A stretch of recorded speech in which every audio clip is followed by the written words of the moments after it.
are supporting new leaders. And we'd love for you to go and join us there when you can, or recognize, excuse me, to share that with others in your organization. And lastly, you see a link to my blog. I've mentioned something that I wrote just today. I write multiple blog posts per week, and we'd certainly love to have you join us there and contribute to that community and conversation as well. So those are some resources. Those are some ideas. Those are some things that take us down a path and help us think about how do we develop more remarkable leaders, which is what I promised at the front end.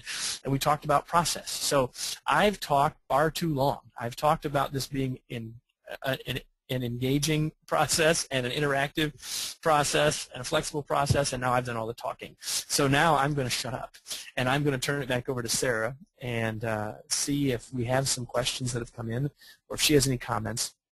And Sarah, I'm at the ready for you. Fabulous. Well, we have a number of questions that have already come in throughout your presentation.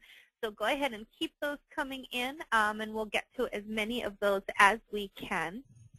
We're going to go ahead here and kind of work my way backwards, I think might make sense for you here, Kevin. But we have a question from Magali who asks, what should be included in a 360 assessment?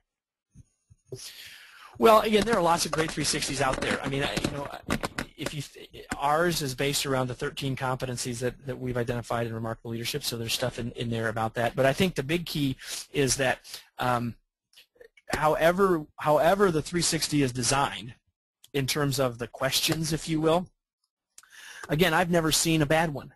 I'm not saying there isn't a bad one out there, but in the end, it's about the rest of the process. So it's about helping leaders make sure they're picking the right raters.